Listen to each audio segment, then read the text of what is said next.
Welcome back to the Keiser Report. I'm Max Keiser. Time now to return to Simon Dixon of BnkToTheFuture.com and Bitcoin Capital. Simon Dixon, welcome back to Keiser Report. Thanks for having me back, Max. Okay, we left off on a very important point, and I want to continue on this point, and it's something that people, I'm sure, don't understand.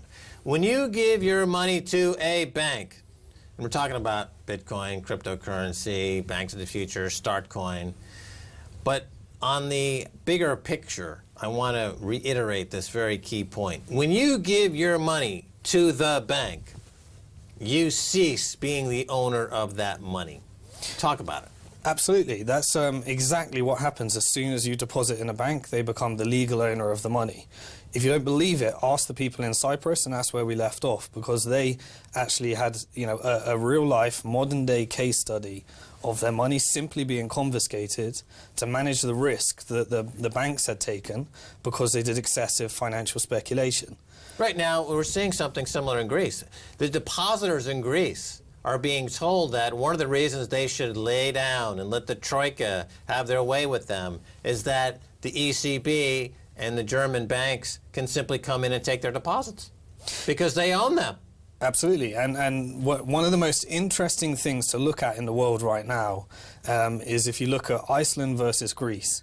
And Iceland versus Greece is giving a live case study of what happens when you actually, cease to allow people, you allow people to own their own money, when you reject concepts like euros, when you send bankers to prison for committing crime.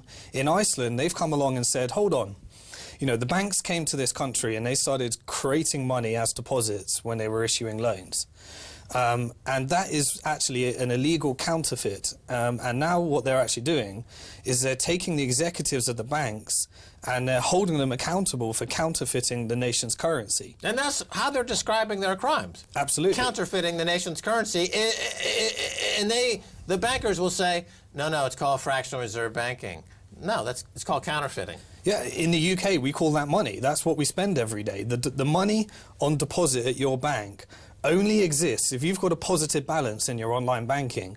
It only exists because somebody else took on that debt. For every positive balance, there's a negative balance for someone else. Well, on this show, I like to do is I like to rip up money occasionally, because the point being that one ways to unwind this horrible hoax that's being perpetrated is by demonstrating that the only way to end it is to actually destroy this paper money, because by destroying that paper money, you are destroying the whole Ponzi scheme that's behind it.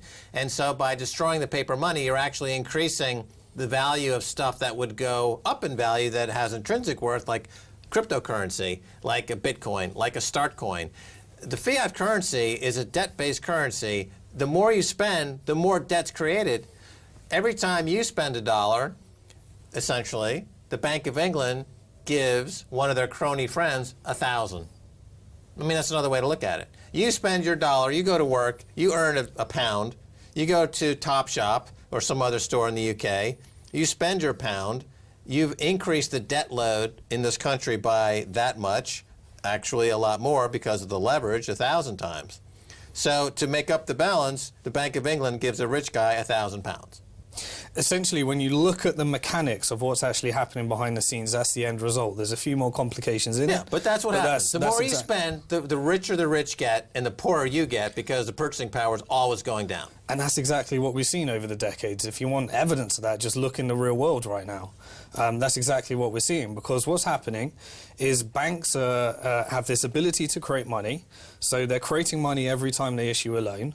That loan is then being allocated by banks. So, returning to the conversation, with Bitcoin, it's a peer-to-peer currency. It's your own currency that you're transferring to someone else. You have complete control of where it's allocated. With the money in the bank, they have complete control of where it's allocated. And guess where they're going to allocate it? They're not going to allocate it to something that serves you or serves society. They're going to allocate it to the type of asset class which is going to make them the most amount of money with the least risk, which is always property. So therefore, all of your deposit is causing this ginormous property bubble, which is, in a sense, reallocating assets from those, from the rich, from the poor to the rich. simply because the price is going up, crowding people out of the market, and pushing up those prices. Right, so let's talk about this. When people say there's a housing shortage in London, why? Because of what you just said. Bankers allocate their deposits to feed a speculative bubble because it's easier and has a higher rate of return for them than to go build a manufacturing plant somewhere, or to pay people a living wage, or to engage in some economic scheme that fosters social good. Banks are just doing what the governments are allowing them to do.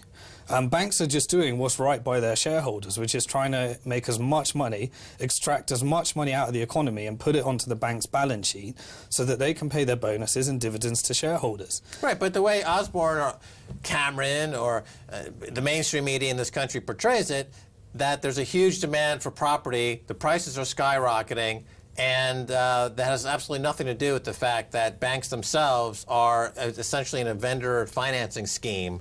Like we see any bubble at the end, it's always a matter. Well, I saw in Iceland. This is exactly what happened in Iceland. Iceland lent money to speculators to buy shares in the bank shares of the banks making those loans. We saw it in Ireland. Ireland was lending money to the housing speculators, who in turn came back and bought stock in the banks making those loans. Here in the UK banks are lending money to housing speculators, who are in turn using that money to prop up the banks. Whether it's Ireland, Iceland, or the UK, it always ends in a huge catastrophe, and people's money is seized, whether it's Cyprus, or it's going to be Greece, or now the laws are changed for wealth confiscation and bank deposits to be taken out of people's bank accounts, because technically they have no recourse, because they do not technically own that money in the bank. It's not in their name. It's in the bank's name, and they have no recourse. So if you're not on the blockchain, if you're not on Bitcoin, you're not on Startcoin, and you have your wealth confiscated, like in Greece, Cyprus, or the UK, then the fault is your own, because there are now alternatives to being involved in these banking shenanigans. Absolutely. Well, there's a lot of alternatives now. The problem is that you need to get yourself educated on what these alternatives are. What about the banks, okay, Goldman Sachs, JP Morgan, these other big banks, the Wall Street, City of London, they have woken up and smelled the coffee. They realize that the blockchain technology and crypto coins are a threat. They mocked them at first. Now they realize that they are a genuine threat, and they're doing whatever they can to try to get in the business or push people out of the business. Where are we in the timeline there? Because ultimately, I believe that they will fail, that they will, like the technologies that have come along that have completely, like the combustion engine, put the buggy whip out of business.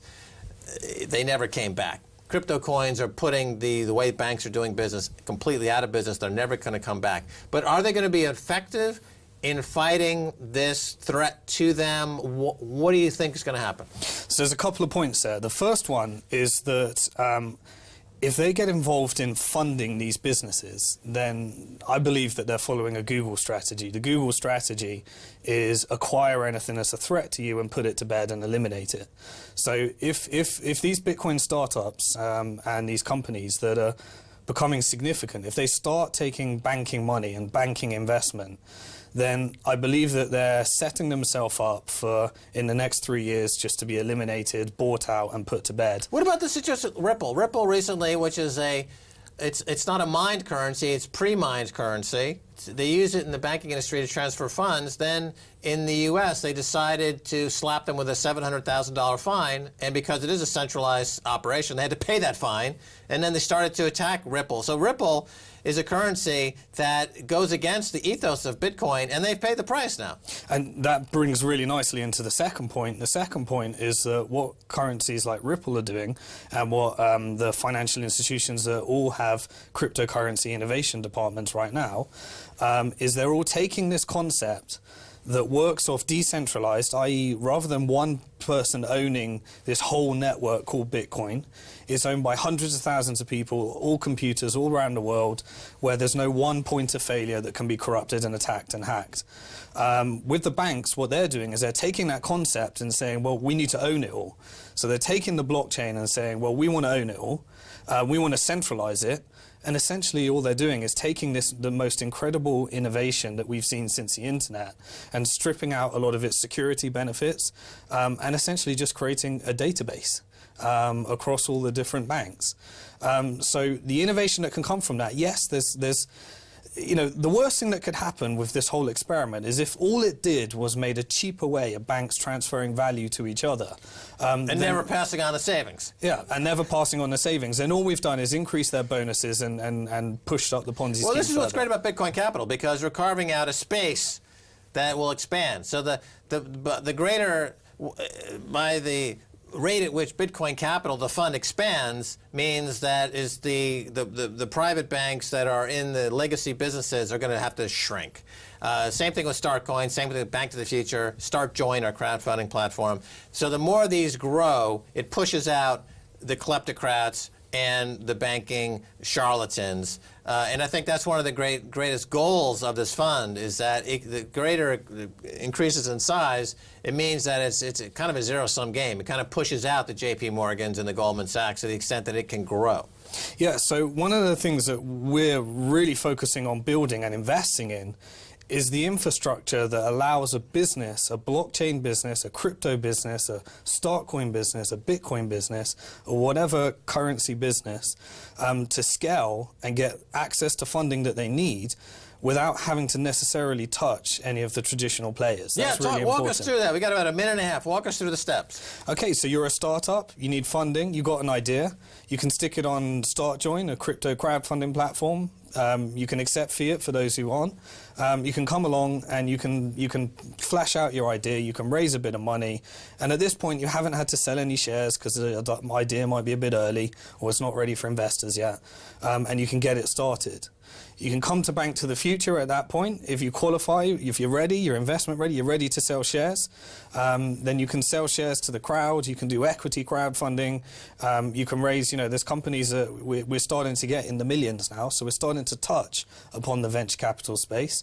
Bitcoin Capital followed that exact model. We took the idea, put it on StartJoin, raised finance there, put it on BnkToTheFuture. We're close to raising $1 million. Today it's $1 million. Next few months, 5 million, 50 million. Who knows where this can go? We think we can get to the point where you can get to the same level as the IPO, and who knows, by then we've probably invested in the technology where you'll be IPOing on a blockchain, which is exactly what the NASDAQ is looking at right now. Right, so it's a parallel financial ecosystem that pushes all the kleptocrats out, and you can have every step of the way from soup to nuts, StartJoin, Startcoin, BnkToTheFuture, Bitcoin Capital, completely fulfill all those needs outside of the current system. Yeah, we just want to make sure that you go through the whole funding ecosystem and you're not having to sell your soul to a bank and then get eliminated and make the bank more profitable as the end result of your innovation and hard work. Simon Dixon, thanks again for being on Keiser Report. Thank you. And that's going to do it for this edition of the Keiser Report with me, Max Keiser, and Stacey Herbert. I'd like to thank our guest, Simon Dixon of Bitcoin Capital. If you'd like to get in touch, tweet us at Keiser Report. Until next time, bye, y'all.